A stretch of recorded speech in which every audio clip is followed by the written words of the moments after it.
こんちは。4G 初めから攻略パート26です。前回は火の国をはじめ G2 キークエを攻略しました。今回は G2 最後のキークエをクリアして、そのまま G3 への昇格を目指すよ。いよいよ G 級ストーリーも後半戦です。今回も気合い入れていきましょう。さあ、いよいよ G2 もラストだ。最後の相手はと。これですね、ゲネルセルタスアシス。あの鬼嫁が進化して帰ってきました。この子に関しては本体よりもアルセルタスアシの扱いにフォーカスされがちです。文字通り道具としてしか見てないからな。その強才っぷりはいかに。いましたね。原種と同様、ほぼ常にオスが控えています。原種でもオスは鬱陶しかったですが、アシュに関してはかなり危険な存在になっています。なんつっても麻痺弾を飛ばしてくるからね。ゲネルは麻痺ったハンターに反応して高威力のブレスをぶち当ててくるよ。普通にコンボ狙ってくるんですよね。ブレスはかなり攻撃力が高くなっています。ここ、思わず肥やしを狙ってるんだけど、この状態のオスに肥やしの効果あるのかな？戦った感じあったとしてもあんまり有効ではなさそうですね。アシュ戦はオスを特外引っかいするので、今いるオスを排除することにあまり意味がありません。だよな。地面掘れば夫が出てくるもんな。虫モンスターに言っても仕方ないけど、倫理観大丈夫かこいつ。まあ、オス側も細胞レベルでそれを受け入れてるし、これはこれで一つの夫婦の形なんじゃないですか。そうだろうか。夫側が全く同意してるように見えないが。さあ、そんな雑談してる余裕もないですよ。ガチンコでやると、だいぶ大変な戦いになります。オスの麻痺も厄介ですが、ゲネルも油断できません。アシュは体が大きく、特に尻尾の攻撃範囲が広いです。代行が高いのが地味に厄介なんだよな。斬撃が好かりやすいんだよね。攻略としては、やっぱり超出物販が分かりやすくておすすめかな。通して見た感じ、ちょっとデザートローズでは、リン火力が足りてませんでしたね。そうね。当て方によっては、超出一発でひるんでくれなかったりするんよね。リスク度外視で打っていく立ち回りだから、割と困る問題よねこれ。肝としては、やはり先行ですね。オスが動いてると、まともな狩猟ができません。ひたすら先行を投げて局所的な怠慢を作り出し、そこに調出を打つことを目指します。常に麻痺コンボの危険性があるから、殴っていくだけで気を使うんだよな。火の国と同等とまでは言わないけど、団体では抜けて面倒なクエだと思うよ。攻略本では、ガンナー複数で貫通を打つことを推奨されてましたね。確かに、それができりゃ一瞬で解けるんですが。何分ソロだからね。麻痺から即落ちするから、ガンナーでも苦労しそうだよな。あ、麻痺が入りましたね。そのまま顔に調出をぶち当てます。合体中にゲネルに麻痺を入れると、律儀にオスまで麻痺ってくれるんだよね。分離してるオスは当然麻痺らないから、合体って神経系まで繋がってるんだね。そう考えると高度なことしてますよね。一瞬で神経も繋がるとは。単に痺れが伝達するのかもしれないけどね。そんなこと起こるのかは知らんが。それにしても、本当にアルセルタスが邪魔だな。吹き飛ばし攻撃を持ってるのがだるすぎる。一瞬で倒せるほどオスも脆くないですからね。どうしても2対1を強いられる時間が出てきます。オスにかまけてると、ゲネルがブレス打ってくるからな。ケアすることが多くて大変だ。ゲネルに分かりやすい大技が少ないので、先行を使ったりこかしたり、慎重に戦っていきます。この子は、どちらの体力が尽きるのが早いか、消耗戦になりがちですね。G2 はここまで、一撃が重い代わりに、隙がはっきりしたモンスが多かった印象だからね。こいつは、別ベクトルの難易度になってるよ。で、早速先行を使ってるんですが、オスとメスで別の方向を向いてたりするんですよね。オスに先行当たらないと、せっかくのチャンスを麻痺で潰されたりします。自然かどうかは置いといて、先行当てたら同時にピヨってほしいよな。やはり2匹同時は辛いですね。あ、尻尾の先を大きく広げてる、この構えは。オスがぶっ飛ばされていきました。なんとひどい攻撃でしょうか。で、撃ったそばから新しいオスを調達か。こいつやってることめちゃくちゃだぞ。当然、撃たれたオスはそのまま焦点してます。改めて見ると、だいぶサイコパスですね。先ほど、目の前のオスの対処は意味がないと言いましたが、これが原因です。原種と違って、本当にクールタイムがないからな。そこら辺に埋まってるオスも怖いんだけど。ですね。しかし、尻尾の破壊は完了したようです。今ので破壊できるんだな。ゲネルの尻尾、なかなか壊れないイメージだわ。素材の面では助かりましたね。ゲネル亜種素材はあまり使いませんが。一部の水吹きには使うんだけど、こいつ、防具がね。切れ味マイナスのスキルポイントが入ってるから、V 単位でもちょっと使いづらいよね。砲術目当てにしても、原種防具でいいですからね。さあ、移動してきたぞ。ここは狭いから、ちょっと不安だな。ダメージはしっかり通ってるようですが、油断できません。足ひるみのダウンを狙いつつ、取れる時に反撃。これを繰り返すしかないな。さあ、ここは反撃チャンス、調出が入ります。あ、待ってくれ。その麻痺はまずい。痛すぎだろおい。2匹別々に動くなんてずるい。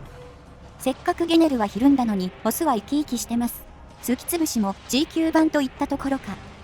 全然感心できねえよ。フレスはダメージも痛いし、水やられもきつい。何気に、ピヨってたのも危ないですね。フレスの気絶値が高いんですよね。このクエに専用装備を作るとしたら、麻痺無効が候補に上がるレベルで対策したいです。そんな機会なかなかないけどな。探索でもあまり狩られてるイメージないわ。本体は原種とあまり変わりませんからね。オスをぶっ飛ばすのは衝撃的ではありますが。1、2回やってそれっきりって方も割といるんじゃないでしょうか。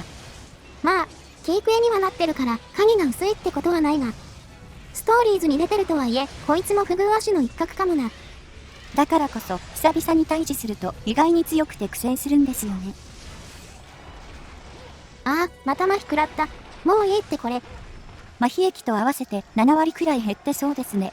あまり食らいすぎると回復が追いつきませんよ。こんなに苦労する予定はなかったんだが、もうちょっと慎重にやるか。その後もやり続けること数分、流砂エリアで頑張っております。およ、今足引きずってたかな。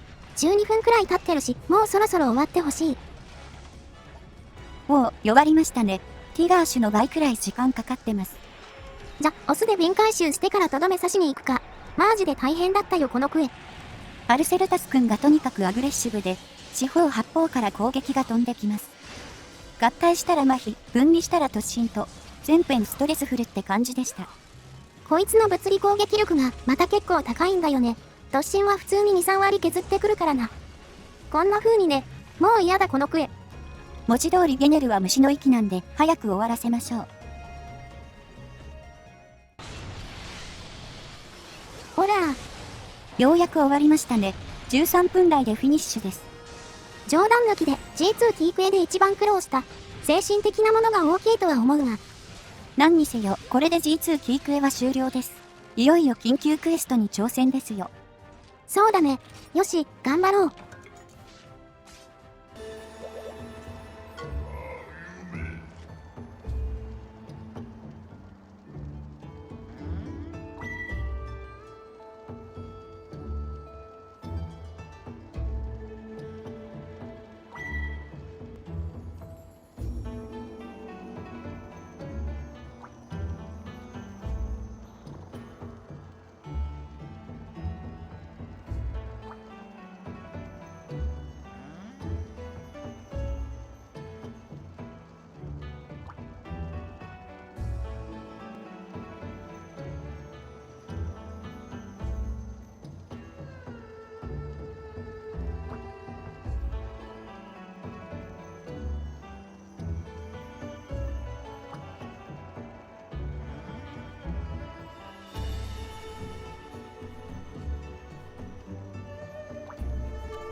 緊急クエストが出現しましたが、火薬の話、また出ましたね。G1 の時にカウンターのお姉さんが話してたやつだな。単なる階段ではなかったみたいだ。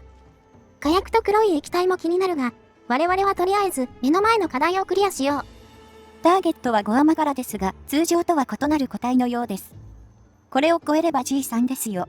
気合い入れていきましょう。はい、これですね。眠れ宿話よ自覚は遠く。宿話とは長く治らない病気や困難だそうです。狩猟対象を表していますね。相手は混沌にうめくゴアマ柄。脱皮不全でシャガルになれなかった個体だな。さあ、いきなり初期位置スタートです。半分ゴマ、半分シャガルな見た目をしていますね。混沌ゴマは未成熟な体に古竜の力を宿しており、非常に不安定な状態らしいです。当然、寿命は長くないらしい。いろいろと不運なモンスターだよな。だが、危険な存在には変わりない。せめて我々の手で引導を渡してやろう。一モンスターとして見ると、チャークとの相性が抜群にいいですね。一撃は重いけど、しっかり後隙があるし、意地の悪いすきつぶしも見られないね。肉質もしっかりメリハリある感じだから、戦ってて心地いいモンスターだよ。おまけに、やや局所的ではありますが、素材の需要もちゃんとあるんですよね。倍率が高い武器になってくれるので、汎用チャークとして非常に優秀です。練習にもなるし武具としても役立つ。チャーク使いにとっては価値ある相手だよね。基本的には GP 空室を主体としていきます。火星は本来いりませんが、あれば便利です。あ、交代ブレスだ。いいモンスだとは言ったけど、これだけやめてほしいな。距離が離れる上に後隙が少ないんですよね。これはおとなしく見てるほかありません。振り向きブレスと3方向ブレスが狙い目ですね。しかし、なかなかやってくれないな。外れ個体でなければいいんだが。まあ、そのうちやってくれるでしょう。麻痺もありますし、じっくり剣モードで殴っていきます。このクエ、サブトギが翼脚破壊なんだけど、とりあえず初回はクリア優先するかね。そうですね。後でサブタゲマラソンすると思います。チャーク作るのに爪が必要らしいです。混沌ゴマの武器は一発生産なのがいいよね。即戦力として期待できる。武器種によって強弱はありますけど、基本は作って損のない性能になってますね。この子自体がやりやすい部類なので、素材集めも苦でないです。素材も武器種によって微妙に違うんだけど、チャークはちょっとだけ面倒な部類かもね。ですね、レア素材はいらないんですが。お、ようやく振り向きブレス来た。頭が向かう方に GP して。頭にクリーンヒットしましたね。いい感じです。で、この方向も反撃チャンスだ。スタン回避のため、普通のガードにしてるよ。しっかり硬質でスタンが取れました。このセットプレイができると一気にクリアが近づきます。肉質が柔らかいのは頭くらいなのですが、頭を狙う機会は豊富にありますね。デザートローズの火力が若干心配ではあるけどね。多分、硬質一撃ではひるまないんだよな。いい怒りなら怒りエコーしてくれるから、反撃の心配はないんだけどね。対混沌ゴマで言えば、混沌ゴマの武器が一番相性いいんですけどね。当然、素材元なので攻略段階では使えませんが。唯一、武器側に恐竜界の対抗策が仕込まれてる武器群だよね。交流石ももちろんだけど、4G で追加された要素としては魅力的だよな。モンスターの特性をよく再現してますよね。狩りの途中で真の力を解放する感がかっこいいです。おっと、叩きつけだ。これは振動だけガードして反撃するよ。翼脚に当たるとのけぞりダメージを受けるんですが、これが結構痛いんですよね。チャークの場合は切れ味もごっそり減るので、慣れが必要ですが、立ち位置には気をつけたいです。さあ、やりやすい行動が増えてきたね。意外と早く2回目のスタンが取れるかもしれないぞ。ふむ。しかし、やはり硬質一撃ではひるみませんね。適切なタイミングで反撃をお願いします。だね。さあ、次の行動は。お、叩きつけええやん。これが一番楽でありがたいわ。これでスタン取れるか。取れましたね。だいぶ順調ですよ。いいね。やっぱりいいモンスターだよ。ゲネルアシュで疲弊してたから、やりがいみたいなものが染み渡るわ。この子はシャガルみたいな地雷もありませんし、正々堂々戦ってくれますからね。通常ゴマほど飛ばないのも偉い。飛んでもすぐ降りてくれるからな。ゴマとシャガルの特性を併せ持ちつつも、独自の個性を持ってるよね。気の毒な状態ではありますが、プレイヤー的には挑みがいがあります。そして、ここで麻痺が来ましたね。せっかくなので、尻尾切っちゃいましょうか。おお、ちょん切れた。尻尾の切れやすさはゴマって感じだね。あ、移動ですね。このエリア、移動の際にうろうろすることがあります。飛び立つ位置になかなか行けないのかね。ここでも迷ってる感を出してくるんだな。そういう意図では設計されてないでしょうが、移動先に急ぎましょう。さあ、2エリア目だ。こいつがいると小型が湧かないのがいいね。ここら辺は古竜の力を感じますね。通常ゴマは普通に小型と同居してたはずなので。まあ、見た感じからヤバそうな雰囲気あるもんね。関わったらどうなるかわからん。それで言うと、通常ゴマも十分危険ですが、ムービーによれば小型も恐竜化するみたいですからね。ウイルスの範囲を考えると、そうそう逃げ切れるものでもなさそうですが。ウイルス自体、本能的に危険を感じるものではないのかもね。マガラ種の繁殖方法を考えると、それが正しい気がする。つまり混沌ゴマは、マガイなりにも古竜の力を得たから、生物すら寄りつかなくなったんでしょうか。なんというか、どこまでも不憫な生き物ですね。これに関しては、種族が背負ってる運命だからね。せめて安らかに眠らせてやろう。よし、振り向きブレスいいぞ。この後方向も狙えるタイミングだ。ひるみを取ってからの方向ですね。これが理想的な流れです。ダメージ的にはどうでしょうね。スタン3回も取れば終わりそうな雰囲気ありますが。どうだろう。言っても G さんのモンスターだからね。この辺からちょっとデザートローズに火力不足を感じるようになるんだよな。やっぱり、榴弾チャークは倍率大事ですからね。G2 段階なら倍率250は十分なのですが、G3 になると300超えも出てくるので、麻痺を加味してもさすがに見劣りしますね。お、しかしスタン3回目は取れたな。立ち回り自体はいい感じだぞ。交代ブレスを中断させられたの良かったですね。お得感があります。では、縦強化が切れそうなので、それを踏まえて上質で締めます。斧だけ当たったように見える。いててて、これは良くないな。無理やりガードすべきだった。さすがに一撃はかなり重いですね。7割近く入ってます。ここは冷静に回復しておきましょう。瓶回収したいが、正面からはあまり挑まないようにしよう。懐に入るのが逆に安全だったりしますね。あ、これ移動か。まだ弱る気配はないな。さすがに次のエリアで弱らせたいですが、どうなるでしょうか。そりゃ、前足ダウンナイスです。このこけやすさも通常種そのままですね。で、勢いで調子打っちゃったが、この後の展開を考えるとやらかしたかな。一応、ウィンのストックはありますね。お、これは足引きずってますよ。ようやく弱りましたね。タイムは10分を過ぎたところか。デザートローズでも結構早かったな。今回は捕獲セットを持ってきてるので、休眠を待って捕獲してしまいましょうか。寝てる。じゃ、失礼するぜ。罠は普通に効きます。この辺は古竜でないことを実感させますね。さあ、これで G さんに昇格じゃい。お疲れ様でした。いよいよこれで最終ランクです。G さん以降が本番ではありますが。それでも、ストーリー的には後半戦だね。それじゃ、大長老に報告だ。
フラグが乱立してますが。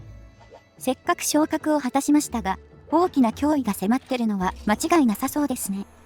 ともあれ、これで G3 に臨めるようになった。早速攻略を開始したいところだが。まずは、あれを作っておきましょうか。混沌ゴマを周回してきます。ちょっと面倒そうですが。確率に嫌われないことを祈る。じゃ、揃うまでカットするよ。さあ、ようやく集め終わったぞ。確率との戦い、勝率は8割くらいでした。割と順調でしたね。で、作るのはこれですね。ブーストオアフォール。デザインが活かしているプラス1224点。基本はゴマ素材なんですが、展開流の合上層4が厄介でした。これは G 級シャガル素材だね。現状ではまだシャガルのクエは出ないんだが。混沌ゴマの右翼脚を破壊するとシャガルの爪が出るんだよな。確かに右だけ脱皮できてるように見えましたが、シャガル素材と同等に扱われるんですね。とはいえ、クエ報酬からは全く出ないから、壊して帰還を地道に繰り返したよ。確率は 75% で悪くなかったですが、100% ではないので。しかし、それに見合った性能だ。攻撃力1116の白ゲージは G 全体でも高い方だね。ゲージの長さはやや心配ですが、邪悪はしばらくこれでいいですね。さて、じゃあ、G3 クエストを少しやっていこうか。最初は、やっぱテオニャンからかな。ちなみに、武器は体験持っていきます。ブーストオアフォールの活躍は次回に譲ります。テオはさすがに体験が一番だからね。じゃ、張り切っていってみよう。おっと、目の前か。都合がいいが、ちょっとびっくりするな。とりあえずクーラーだけ飲んで、開幕ためを決めていきます。このクエは、こないだ別の動画で扱ったので、なんとなくテオの強さはわかりますね。この装備は火力スキルが抜刀術だけだが、アーティなら抜刀ため2回でダウン取れるだろう。しかし、ドスコ竜が最初から解放されてていいですね。G3 昇格直後から装備作りがはかどります。ドスコ竜はみんな防具が優秀だからね。体験なら特に優先して作りたい。とりあえずはカイザー X 銅と腕、それからキシャナ X の腰を目指そうと思うよ。いずれも部位によって匠がついてるんですよね。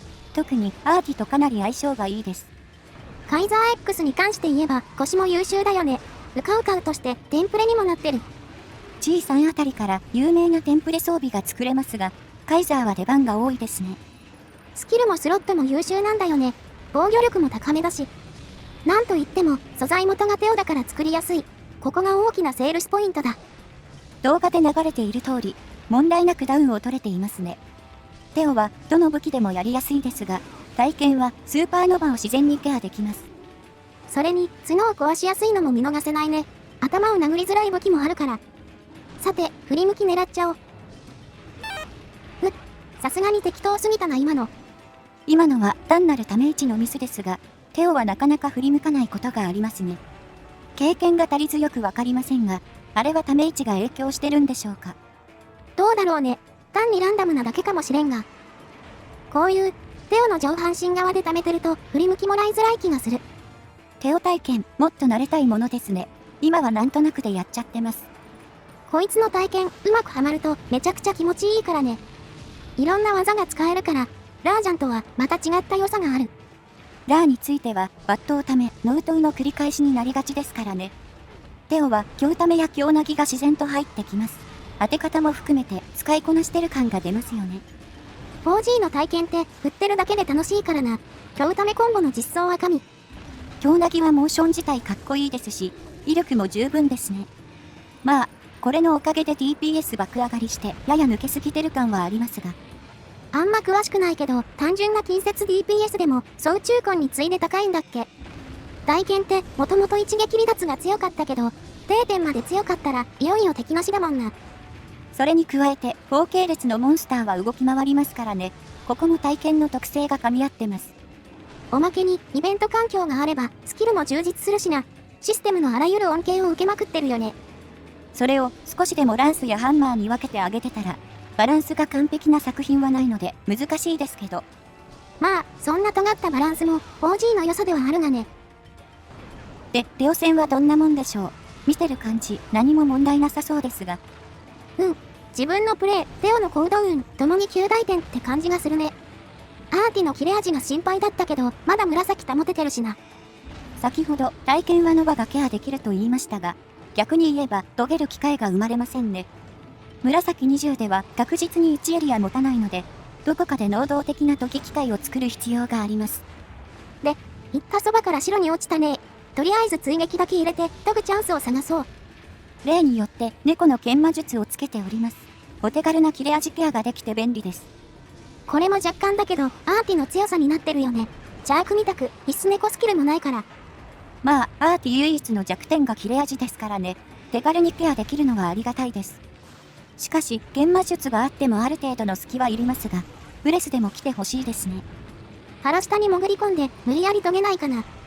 失礼します。許されませんでしたね。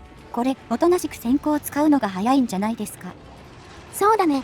回復もしたいし、先行を使って止めるか。お、ブレスが来た。この隙に投げてと。横着せず、最初からこれでよかったですね。では体勢を整えます。急がば回れってやつだな。モンハンではあるあるだ。体力と切れ味を回復して、よし、仕切り直しだな。戦闘自体はうまくいってますので、この調子でいきましょう。おーし、集中していくぞ。そうい。お、角が壊れましたね。残り体力 25% を切りました。この段階でも1エリアで折れるんですね。さすがアーティラートです。この装備、作るの苦労したけど、頑張って揃えてよかったわ。で、そのまま移動だな。あと少しのはずです。追いかけましょう。ふむ、ここか。狭さと段差があって若干戦いづらいな。平地に固執していきましょう。段差付近ではダウン時の位置も取りづらいですし。サブタゲマラソンの時には利用できそうだね。浴槽破壊にはノリが有効だ。カイザー X にはゴウソウを使ったはずですね。周回の時は利用しましょうか。で、体力少ない時限定のその場方向ですね。地味に流風圧が危険です。威力値がめちゃくちゃ高いからガードするとスタミナ持ってかれるんよね。お、合法爆破か。チャンス。さっき一発入れたのでこれでダウンですね。このターンで終わるでしょうか。角が折れたばかりだからまだちょっと残りそうな気がする。お、これは引きずりましたね。まだ7分台なので結構ハイペースでした。落とし物拾っとこ。一発目が大砲玉か。大盤振る舞いじゃん。レオからの贈り物ですね。ありがたくもらっておきましょう。ほい。じゃあ寝起き失礼するよ。決まりましたね。G 級最初のドスコ流クリアです。また周回する予定だが、クシャルもやらんといけないからな。次回は大剣装備のパワーアップ回とするか。いよいよ強力な装備が揃ってきますね。ワクワクしてきました。じゃあ最後にちらっとカイザー X の性能でも見てくか。匠と攻撃に突如追加された刃が異彩を放ちます。これでスロニだもんな。売価対象としてめちゃくちゃ強力だね。素材は腕も合わせて全然足りてないので、頑張って周回しましょうね。よっしゃ、目標ができてやる気出てきた。では、コンパートは締めに入ります。よし、とりあえず G3 昇格を果たしたな。ここまで来たかって感じだ。一方で、火薬と黒い液体の剣が気がかりですね。大長老は大したことない可能性もあると言ってますが。もう、全員の話しぶりがフラグ立てまくってるからな。しかも、ドンドルマに近づいてきてるらしいし。間違いなく、近いうちに大きな脅威と対峙することになるだろう。そうですよね。それまでに装備を整えておかないと。だね。よし、G 級ストーリーも終盤、頑張るぞ。では、今回もお付き合いありがとうございました。ほいじゃ、次の動画で。またね。